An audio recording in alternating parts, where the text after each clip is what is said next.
pessoas frustradas com o que encontraram nesse caminho. Talvez pela proposta da salvação. A gente fala que quando aceitamos a Jesus, nunca mais a gente está sozinho, não é verdade? Amém. O Espírito Santo passa a habitar dentro de nós. A gente tem companhia no dia da dificuldade, no dia da adversidade. Cantamos isso, Jesus está no nosso barco, não estamos mais sozinhos. Então a proposta do Evangelho é muito bonita. Aceitamos a Jesus e não estamos mais sozinhos. Aquela vida triste, aquela vida perdida não existe mais. Mas o que acontece é que a realidade da vida cristã não é fácil.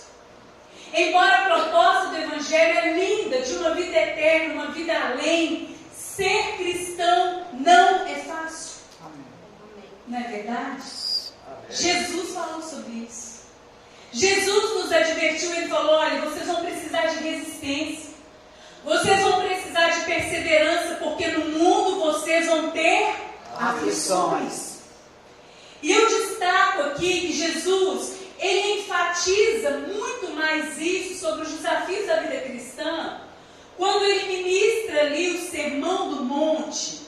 E eu falo que o Sermão do Monte é o momento em que Jesus alista as qualificações que os cristãos precisam ter para vencer, para romper. Aleluia. Jesus alista as qualidades que eu quero aqui chamar a sua atenção e pedir para você verificar se você está se enquadrando nesse perfil de pessoas que Jesus fala que serão aquelas pessoas que vão compor o reino. Ele começa dizendo assim, bem-aventurados os humildes de espírito, porque deles é o reino dos céus. Bem-aventurados os que choram, porque serão consolados. Bem-aventurados os mansos, porque herdarão a terra. Aleluia. Bem-aventurados os que têm fome e sede de justiça, porque serão fartos. Aleluia. Bem-aventurados os misericordiosos, porque alcançarão misericórdia. Aleluia. Bem-aventurados os limpos de coração, porque verão a Deus. Amém. Obrigado. Bem-aventurados os pacificadores, os que promovem a paz, Aleluia. porque eles serão chamados filhos de Deus. Oh, glória. Aleluia. Bem-aventurados os que sofrem perseguição por causa da justiça, Deus. porque deles é o reino dos Obrigada, céus. Deus. E ele Aleluia. segue dizendo assim, bem-aventurados sois vós, quando vos injuriarem, Obrigada, Deus. perseguirem e mentindo Obrigada, disserem Deus. todo mal contra vós por minha causa. Aleluia. Irmãos, é um texto tão lindo. Mas aí eu faço essa pergunta para você. Nós carregamos essas qualificações? É fácil ser humilde? É fácil ser manso? É fácil ser uma pessoa que promove a paz no ambiente de guerra? É fácil ser perseguido? É fácil ser injuriado? Não é fácil. Então, essas qualidades, elas serão testadas em nós. Quando, pastora? No dia da angústia. Meu Deus. Ser cristão, quando tudo está bem, irmãos. Ser cristão aqui, olha, em volta dessas quatro paredes, num ambiente climatizado, com pessoas conduzindo a adoração, o pastor ministrando uma palavra que levanta o nosso ânimo, que nos encoraja. Isso é muito fácil, mas nós seremos testados como cristãos no dia da angústia. Muitas pessoas batem no peito e falam, eu sou cristão, mas não são. Porque quando chega o dia da angústia, quando chega o dia da angústia, que nós vamos ser testados por nós somos cristãos. Esse salmo de número 137, eu gostaria realmente que fosse um salmo lindo, né? Com desfecho bonito, mas eu já vou logo dizendo para você que ele termina trágico. É uma história triste. E eu quero dizer aqui para vocês, irmãos, tem um escritor muito, muito interessante, que ele chama Wayne Cordeiro, ele é um pastor. Ele tem muitos livros maravilhosos. E um dos livros dele chama Mentores Segundo o Coração de Deus. Ele fala que as histórias bíblicas, elas não estão aqui por acaso. A Bíblia não tem só história perfeita, não. Bíblia não é conto de fadas. Bíblia é história real. Aleluia. Aqui tem a história de pastora. Davi, quando ele fracassou como pai. Aqui não tem só o Davi que venceu o gigante, não. Tem o Davi que falhou como pai. O Davi que adulterou. E eu acho interessante que o Wayne Cordeiro fala assim, olha, as histórias bíblicas, elas estão registradas aqui para a gente aprender. E pastor Josué Gonçalves fala assim, inteligente é aquele que aprende com seus erros, mas sábio é aquele que aprende com os erros dos outros. Glória a Deus. Irmãos, nós não precisamos errar para a gente aprender. Hoje nós vamos ler esse livro aqui, olha, esse texto, Salmo 137, nós vamos ver um povo que errou. Nós vamos olhar para o erro desse povo e a gente não vai errar nisso aqui. Amém. Nós vamos aprender com o erro desse povo. Amém? O Salmo 137, eu quero te contextualizar, conta a história do povo de Israel. Quem que é o povo de Israel? É o povo escolhido por Deus. Amém. A nação eleita pelo Senhor. Amém. E esse texto narra um momento dramático, um momento muito sofrido do povo de Israel, que foi uma época em que o povo de Israel estava cativo. Eles foram levados como escravos para a Babilônia. A história conta que no ano de 586 a.C., o Nabucodonosor, juntamente com seu exército, cercou Jerusalém. E naquela época as cidades eram fortificadas, havia muros que cercavam as cidades eram protegidas. E a Bíblia diz que então eles cercaram a cidade, eles permaneceram ali naquele cerco durante muitos dias, até que o povo que estava dentro da cidade não estava suportando mais aquele cerco. Então, quando o povo de Deus estava já enfraquecido, a história conta que Nabucodonosor e o seu exército invadiram Jerusalém. E olha que triste. Derrubaram os muros. Destruíram o templo. Colocaram fogo. Os jovens foram mortos ao fio da espada. Não ficou nenhum jovem. As moças foram estupradas, violentadas. E o restante do povo foi levado cativo. Quem era esse povo, gente? O povo de Deus. E a Bíblia, nesse texto, nesses salmos que nós lemos, a Bíblia fala que um homem chamado Edom estava no alto da montanha e ele gritava assim, olha, destruam tudo, arrasem com tudo, acabem com tudo. E ele desceu da montanha, junto com os seus homens, invadiu também a cidade, pegou todos os pertences do povo de Israel. Enquanto ele pegava os pertences do povo, os seus homens ficavam ali nas encruzilhadas e todas as pessoas que tentavam fugir, eles matavam. Gente, foi um massacre. Uma história terrível. Agora eu falo com você, se é uma cena terrível da gente escutar, da gente ler, imagine que história terrível de se viver com o povo de Deus. Isso aqui não aconteceu com ímpio, não. Isso aqui não foi com pessoas que não conheciam a palavra de Deus, não. Isso aqui foi com o povo de Deus. E a história conta que houve um motivo. Gente, escute isso aqui, meus irmãos. Não existe maldição sem causa. Tudo tem um motivo. E a história conta que o motivo aqui foi que antes de tudo isso aqui, se levantaram reis maus, governantes que eram ímpios, que eram idólatras, que eram feiticeiros. E esses governantes sobre o povo de Israel levaram o povo ao pecado. Eu abro um parênteses aqui, irmãos. Nós precisamos orar e sempre pedir ao Senhor direcionamento para todas as escolhas que a gente vai fazer. Aleluia. Aleluia. Nós somos o povo de Deus. Amém. Nós temos acesso ao nosso Deus. Nós podemos orar, pedir, Senhor, olha, eu preciso tomar uma decisão. Me direciona. Amém. Porque todas as escolhas, elas têm um resultado. Todas as escolhas que nós fazemos, nós vamos precisar arcar com as consequências das nossas escolhas. E a Bíblia diz que o povo de Israel, durante muitos anos, eles foram governados pelos profetas, eles foram direcionados pelos juízes também. Durante 40 anos, eles foram governados por juízes. E quando o povo de Israel estava sendo governado por juízes, a Bíblia diz que eles pediram um rei. Não, nós queremos um rei. Chega de juiz. Nós queremos um rei, que se levante um rei, queremos um rei. Ah, vocês querem um rei? Queremos um rei, e foi entregue para ele Saul. Saul não era o rei que Deus tinha para Israel, Deus tinha Davi. Aleluia. Um homem segundo o coração de Deus. Amém. Muitas vezes, irmãos, nós erramos nas nossas escolhas, mas olha o que a história diz. Deus, rico em misericórdia, sabendo que o povo estava sendo governado por reis maus, Deus envia profetas para orientar o povo. Gente, não se volte para a idolatria. Gente, não se perca diante de um governo ruim. Volte o coração para Deus. Mas a Bíblia diz que o povo de Deus não quis ouvir. E aqui eu falo mais uma coisa importante para nós, irmãos. Bem-aventurados são aqueles que ouvem o que não querem ouvir. Eita Deus.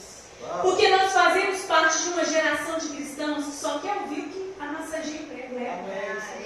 Entende? Tem gente que procura a gente que é pastor só para a gente assinar embaixo de uma decisão que já tomou.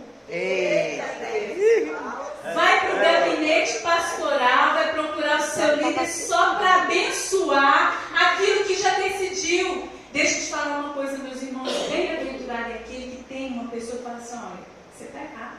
Você está errado. E acha ruim.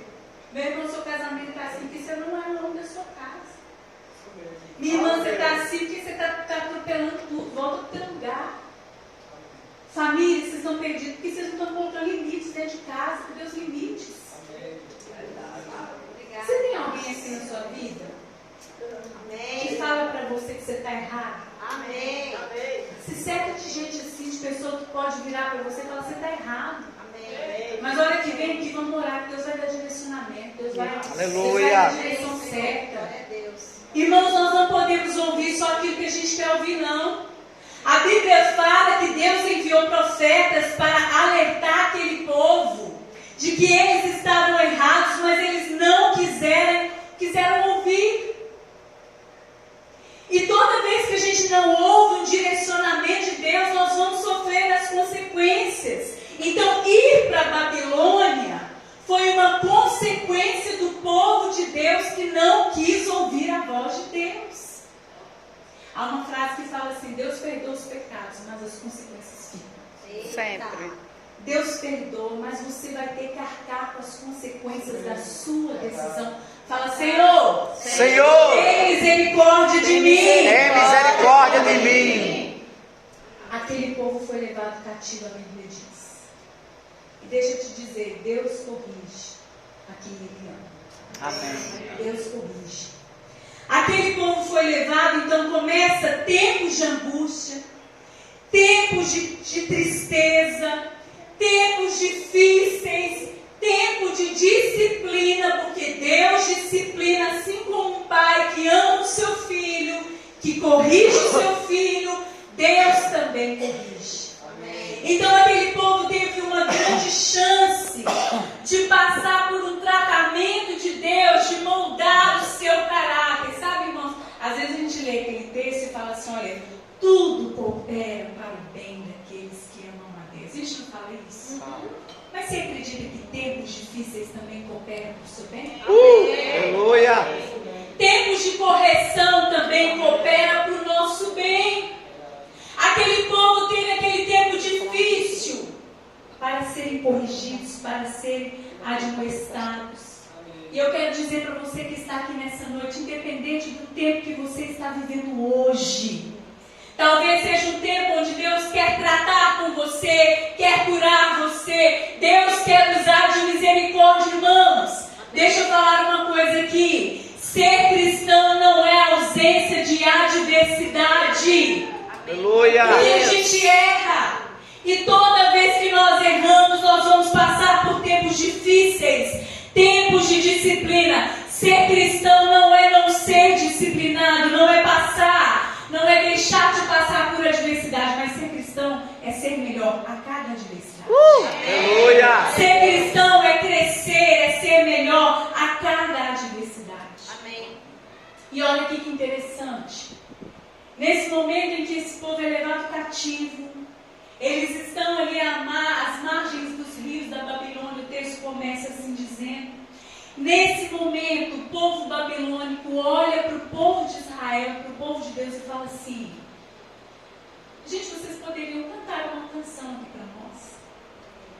Entoem uma canção da cidade de vocês, uma canção do Deus de vocês, uma canção de Sião.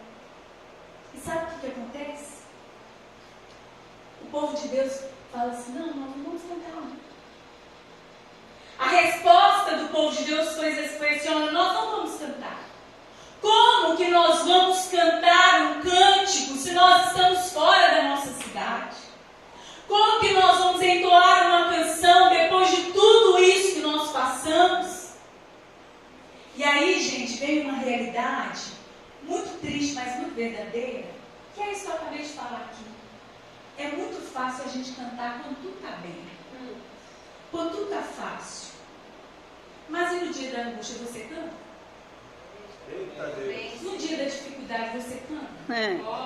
Você continua cantando, dizendo que Deus é Deus, quando as portas estão fechadas? Quando você é jogado na cova dos leões, você canta? Na prisão, você canta? Eu quero dizer para mim e para você nessa noite que a nossa espiritualidade, ela não pode se resumir ao tempo, ao ambiente onde as coisas estão favoráveis a nós. Será que no dia da dificuldade, da adversidade, nós vamos cantar? Ou nós vamos deixar que a amargura, que a tristeza, que o ressentimento tome conta do nosso coração? O povo de Deus aqui nesse contexto perdeu a grande oportunidade de viver algo novo. Aleluia. O sobrenatural de Deus. Esse povo poderia ter falado assim: gente, nós somos poupados. É fato que os nossos filhos morreram, as nossas filhas foram violentadas. Nossa, quantas pessoas morreram, mas nós estamos aqui. Aleluia. Nós fomos poupados. Será que Deus não tem um propósito? Será que Deus não nos levantou para um momento como esse para fazermos a diferença? Mas essa não foi a postura do povo de Deus. Escute o que eu vou te dizer hoje. Todas as vezes que nós nos depararmos com um tempo difícil, nós vamos ter duas opções. Diga comigo, duas. Você tem duas opções no tempo da crise. Ou você enfrenta, cerra o punho, levanta a cabeça, se reveste da armadura de Deus. É por isso que a Bíblia dá a ferramenta, gente. Amém. Quanto mais, irmãos, sede fortalecidos no Senhor e na força do teu poder. Ô, glória. Reveste de toda a armadura de Deus. Coloque o capacete da salvação, a couraça da justiça, a preparação do Evangelho da paz. Pega na mão a espada do Espírito, que é a palavra de Deus, e vai. Para você romper, para você vencer. Ou você enfrenta, ou você desiste. Melhor desistir. Você está em qual time aí? Os que desistem, enfrenta. os que enfrentam. Que seja verdade. Ou você desiste, ou você enfrenta. Sabe qual é o problema, irmãos? A gente tem melhor tanto desistir, né? vitimismo na igreja. Oh Deus, olha só, eu estou aqui, Senhor, eu vou cantar. Não vou cantar, sabe por quê? Porque mataram meus filhos, porque não sei o quê. Vamos sair do lugar de vitimismo, irmãos. Eita, fala Deus. Vamos lutar. Fala assim. Porque você é mais do que vencedor em Cristo Jesus. Amém? Nós somos mais do que vencedores. Esse texto, ele mostra, não é o comportamento de quem venceu, não. De quem quis lutar, não. Mostra o comportamento de quem desistiu. E embora você tenha falado aqui que você enfrenta, eu vou pontuar com você aqui o comportamento das pessoas que desistem. Porque às vezes, gente, a gente bate no peito e fala que a gente é vencedor, que a gente vai, mas bem ali na esquina aparece um problema e a gente arrega. Então nós Fala vamos Deus. ouvir bem quietinho, debaixo do quieto, nós vamos ouvir aqui. Se você perceber que você tem alguns desses sintomas aqui, ao final dessa palavra nós vamos orar. O Senhor vai nos levantar e nós vamos vencer. Porque a nossa oração é poderosa. E quando nós estamos reunidos no nome do Senhor, Ele se faz presente e Ele fortalece aquele que está fraco. Aleluia. Se você estiver fraco, meu irmão, não tenha vergonha, porque o Senhor nos fortalece. Amém? Amém. Eu lembro daquela passagem que aquele pai que estava com seu filho terrivelmente possesso, aquele menino estava possuído de um espírito que jogava ele no fogo, jogava ele na água, e ele chegou para Jesus e ele falou: Senhor, abençoa meu filho, cura meu filho, eu preciso de um milagre na vida do meu filho. E Jesus falou com ele: se tu podes crer, tudo é possível. Aleluia. Sabe o que eu acho mais lindo nesse texto, irmãos? Marcos A 23. sinceridade daquele pai. Ele fala, trazendo para a linguagem de hoje, é como se ele dissesse assim: Senhor, não tem mais fé não. São muitos anos sofrendo. Tem muito tempo que eu sofro. Ajuda na minha pouca fé. Minha fé está muito pequena. Me ajuda. E a Bíblia diz que o Senhor Jesus ajudou na fé daquele homem. Aleluia. Então, se você está aqui nessa noite abatido, fraco, talvez há muito tempo passando por uma luta, eu quero dizer que o Senhor vai fortalecer a sua fé. Amém. Noite. Eu creio. Você vai sair daqui com a tua vitória, no nome de Jesus. Eu creio, Deus. Então, vamos falar aqui as características. O que acontece com aquelas pessoas que desistem? A primeira coisa, os desistentes se tornam apáticos. Eita.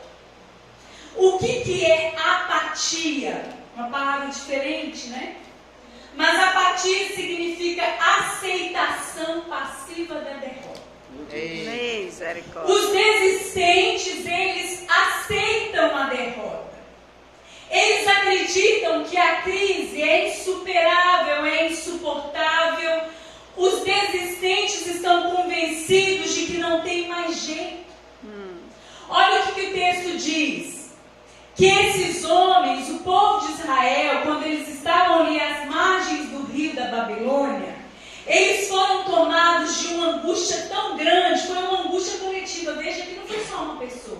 Porque às vezes se é uma pessoa que está desanimada perto da gente, os outros chegam perto e falam: não, gente, vamos embora, levanta a cabeça. Mas a Bíblia diz: nos assentamos e choramos. Foi no plural. Foi uma apatia coletiva. Eles desistiram, eles foram tomados pelo desânimo. Eles não se assentaram para planejar, para orar, talvez para fazer uma avaliação, porque, irmãos, muitas vezes a gente não precisa nem orar, né? Não é orar que a gente precisa, não.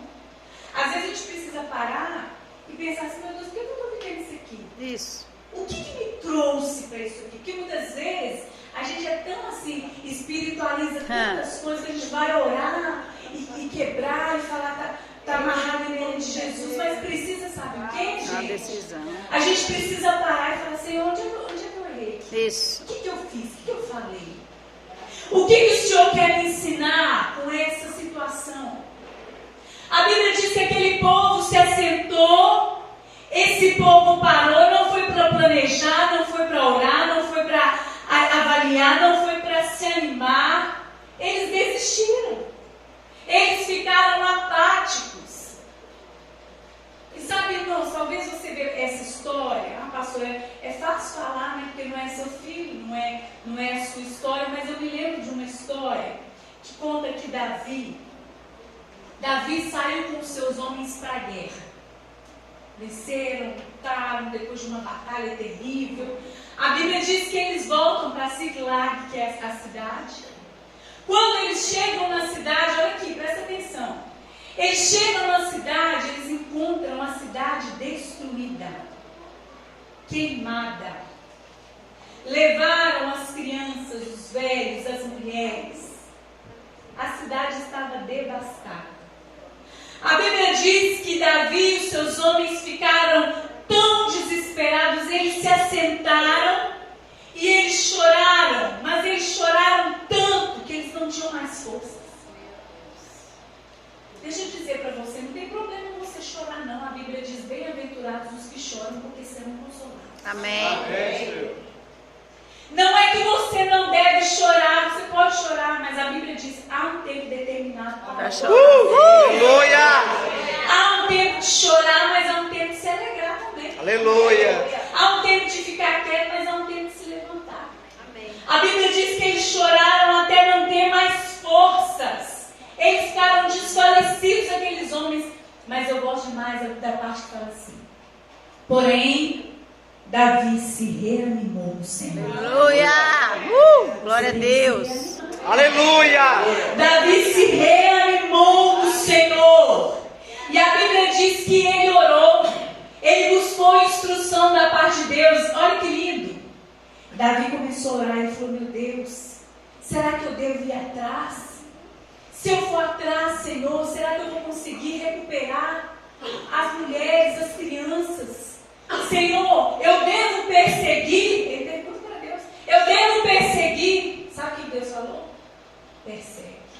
Aleluia! Deixa eu te falar uma coisa, meu irmão e minha irmã. Nunca Deus vai falar para você desistir. Verdade. Desse jeito. Todas as vezes que você buscar em Deus uma palavra: Deus, eu vou ou não vou? Senhor, o Senhor é comigo, eu sou contigo. Aleluia!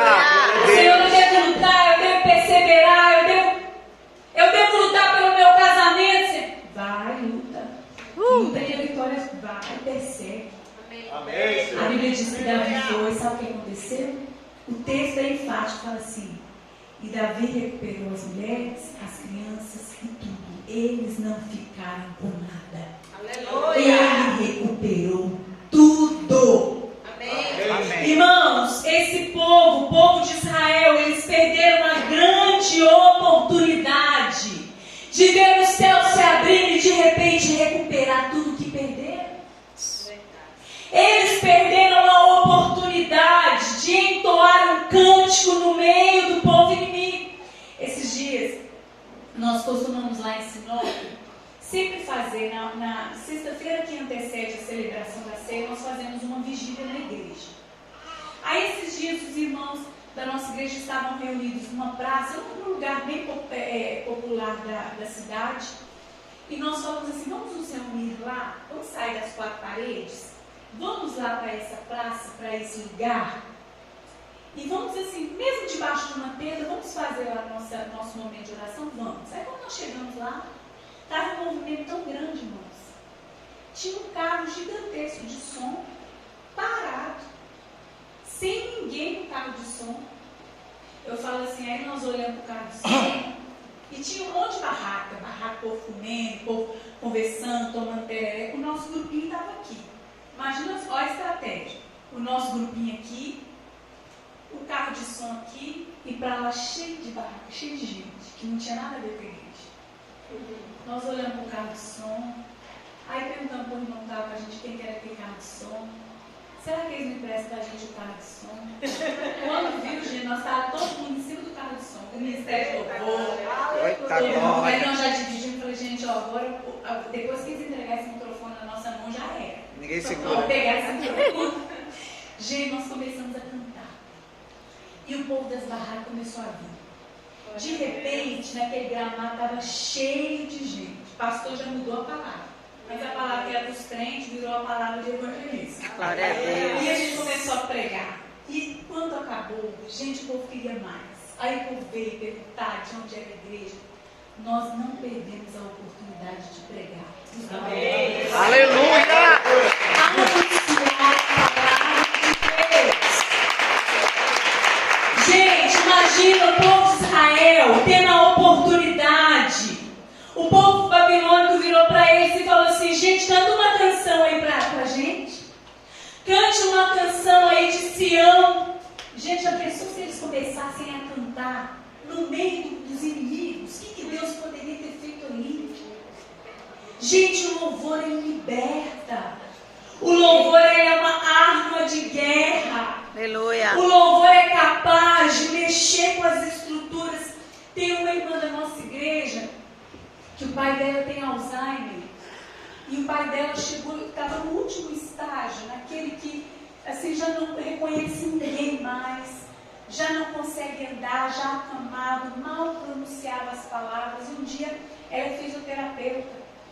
E um dia ela chegou na casa do pai dela para visitá-lo. E ela falou com a mãe dela assim: mãe, vamos colocar aquela música sertaneja que o papai gostava de ouvir, né, para alegrar um pouco esse ambiente. Quando colocou a música, gente, ele cantou a música inteirinha. Eu não sei se vocês já ouviram falar, a musicoterapia, que já virou uma medicina, que a música ela cura, ela restaura memórias. A música, você já viu quando você ouve uma música que é antiga, você volta lá naquele tempo? É uma terapia. Eu falo que se o povo aqui de Israel cantasse, vamos supor que eles não fizessem igual a gente para evangelizar, mas talvez se eles cantassem ali uma canção, eles poderiam lembrar do Senhor e reanimar-se no Senhor, né? De repente levantar as mãos e declarar: quão grande é meu Deus, cantarei quão grande é meu Deus. Já pensou se eles cantassem? Como Paulo e Silas fizeram na prisão. Com glória. Açoitados, machucados, não tinham razões para cantar. Mas a Bíblia diz que eles decidiram: não vamos adorar ao Senhor. E quando eles começaram a cantar, a Bíblia diz que as cadeias quebraram. Aleluia. Aleluia. Eu quero dizer para você nessa noite, meu irmão e minha irmã, não deixe a apatia tomar conta de você. Aleluia, Deus. Ai, pastor, eu estou num momento de guerra, num momento terrível, de perca, de tristeza. Adore ao Senhor. Amém. Cante uma canção que exalte o nome do Senhor. Ofereça ao Senhor o sacrifício de louvor. Glória a Deus. O que é sacrifício de louvor? Eu gosto sempre de falar isso. É o louvor que nasce na hora da dor. Aleluia. Deus sabe o que é verdadeiro adorador? Não é quem que canta quando tu está bem. É quem que canta quando as portas estão fechadas. Verdadeiro adorador é aquele que o louvor não está condicionado a circunstâncias que se sabe. Oh, glória. Deus continua sendo Deus a todo tempo. Não é isso que a gente canta quando brilha o sol, ou quando tem chuva, quando o tempo está nublado. Será sempre Deus. O Senhor não sai do trono. O Senhor permanece o mesmo. Tu és digno de receber louvor, adoração. Aleluia. Não fique apático no momento da luta. A segunda característica, ou as características de desistentes. Olha aqui, gente. A pessoa que desiste, ela é nostálgica e ela é também saudosista. O que significa essas palavras? Saudosismo, nostálgico. É aquela pessoa que vive do passado. Sabe aquela pessoa que está sempre lá atrás? A Bíblia diz assim, olha: nós nos assentamos e nós choramos lembrando de Sião. A pessoa que desiste, ela tem essa característica, ela fica presa no passado, ela não tem perspectiva de futuro. Ela não consegue sonhar, ela não consegue recomeçar. Meu irmão, eu quero dizer para você uma coisa. Se aconteceu algo na sua vida que te trouxe para esse momento, para de olhar para trás, recomece. Aleluia. Levante a tua cabeça, Deus tem algo novo. A palavra de Deus diz: eis que faço novas todas as coisas. Glória a Deus. Tem gente que deixa de olhar para frente. Ah, pastora, mas o tempo que eu estou vivendo é tão difícil que olhar para frente, eu não tenho perspectiva de futuro, eu estou ferido, eu estou machucado. Então olha para cima.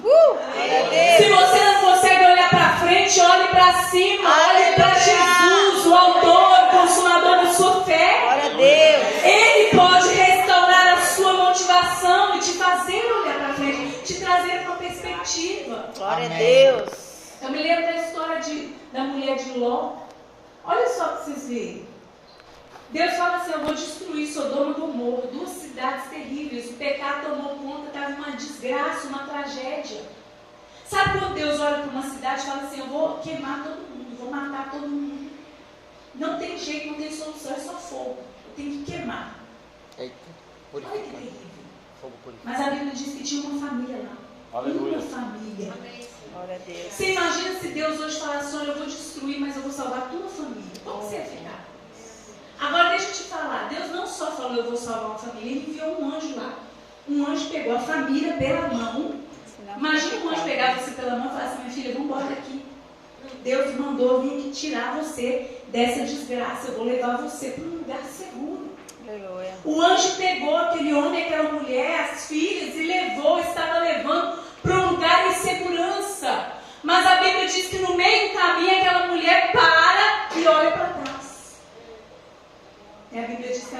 convertida em uma estátua de sal. O que isso quer dizer?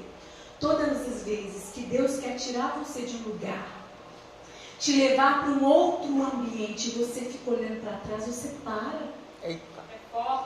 Essa mulher destruiu a sua família. Porque, ai meu Deus, lá eu tenho minhas rosas do deserto, a minha estatueta ficando para trás, não sei o que lá. Gente, Deus tem coisa grande para você.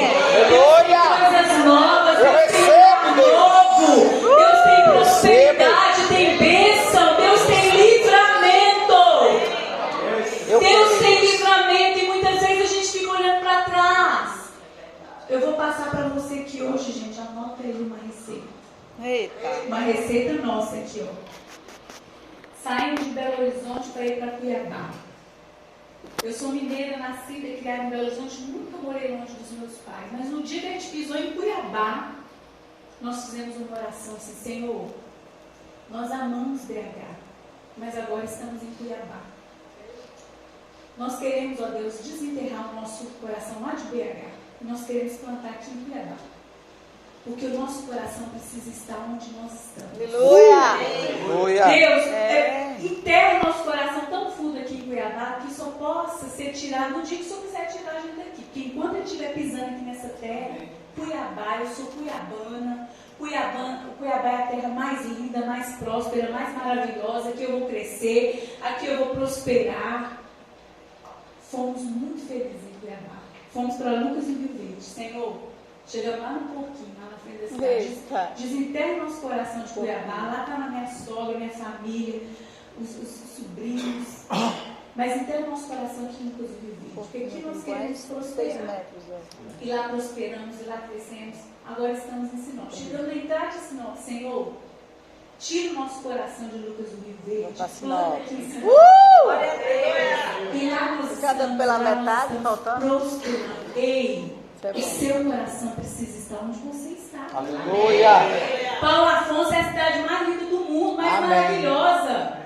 Do povo mais maravilhoso, porque você está aqui. Amém. Você é povo de Deus. A Bíblia diz: onde você colocar a planta dos seus pés será abençoado. Aleluia. Tudo que você tocar vai prosperar. Eu creio, Certo? Aleluia. Certamente a bondade e a misericórdia do Senhor me seguirão. Aleluia. Todos os dias da minha vida.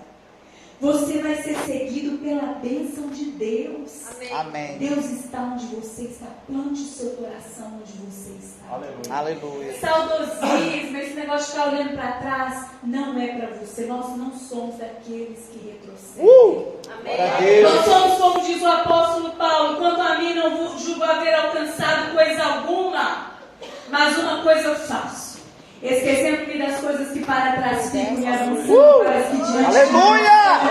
Eu prossigo para o alvo. Aleluia. Deus tem coisas grandes para mim e para você, meus irmãos. Amém. Eu Nós creio. não vamos ficar olhando para trás. Aleluia. Amém. Em terceiro lugar, desistentes. Isso aqui é muito triste. Pessoas que desistem são pessoas que não perdoam. Eita. Pessoas que desistem não conseguem perdoar. Quando nós continuamos a leitura desse salmo, a partir do versículo de número 5, nós vamos encontrar o povo de Israel ferido, magoado, cheio de ira, de rancor. E é uma pergunta pertinente para a gente fazer para nós. Quando nós somos feridos, quando nós somos caluniados como esse povo, quando nós somos injustiçados, nós estamos conseguindo praticar o exercício do perdão? Perdoar não é fácil, mas quando nós somos feridos, nós continuamos adorando a Deus ou deixamos o ódio, o rancor, o ranço da amargura tomar conta do nosso coração? Deixa eu dizer para você uma coisa: um coração cheio de ódio não pode ser um coração adorador do Deus vivo. Um coração cheio de ódio, de rancor, não pode compartilhar espaço com o coração de um adorador ao Deus vivo. Ai, pastora, mas perdoar é tão difícil. Por isso que eu falo, ser cristão não é pra gente fraca. Eita.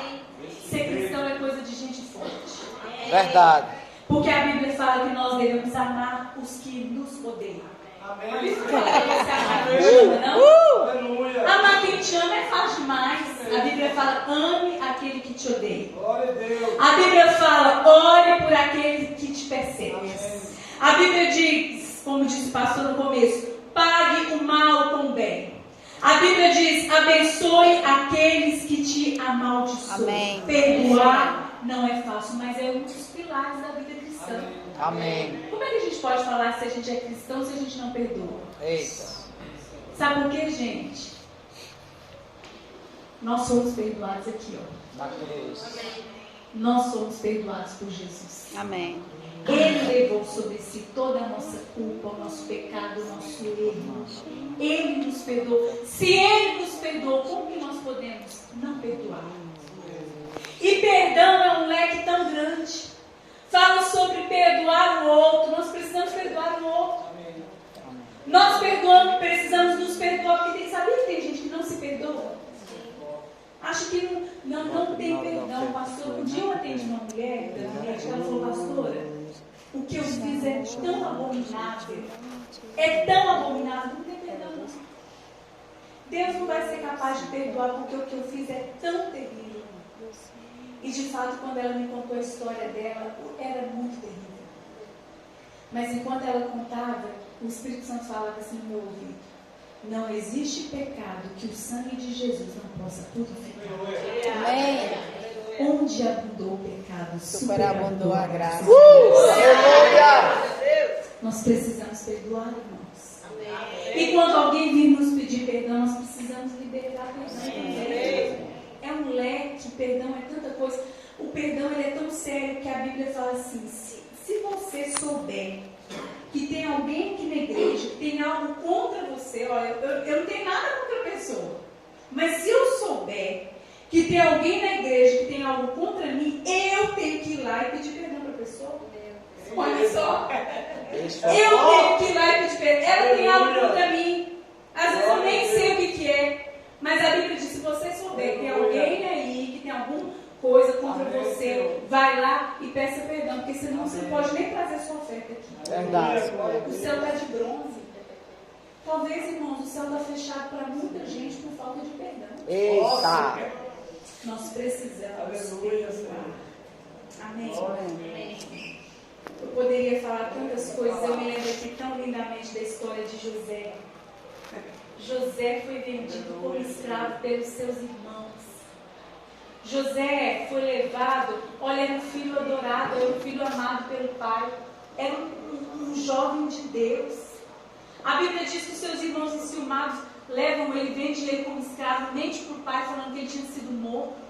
A trajetória de José, quando os irmãos dele vendem ele como escravo, até ele se tornar governador, foi terrível. Ele foi preso, ele foi acusado de assédio sexual. Ele sofreu tantas coisas, José foi tão sofrido.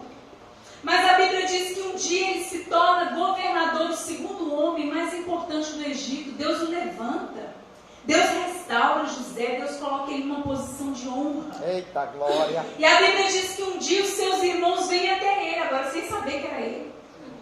E você acha que José era o quê? Ele não tinha coração, não? A Bíblia diz que ele falou assim: agora eles vão ver comigo. Prende eles ali, segura eles aqui. Não. Por um momento passou esse sentimento no coração de José, mas José decidiu perdoar. Amém. Que é o que eu encerro dizendo aqui, olha, que corações desistentes. Uma pessoa que desiste é uma pessoa que tem um coração vingativo, gente. Esse texto, coloca aí para mim, meu querido, o último versículo. Meu Deus. Esse texto é terrível. A amargura no coração do povo de Deus foi tão grande, que conceito de felicidade, olha aqui para mim um pouquinho, conceito de felicidade para aquele povo, sabe o que era? Vingança. Eu só vou ser feliz Quando eu vingar. se eu me vingar. Misericórdia. E eles falam assim, coloca o versículo anterior. Olha só. A Babilônia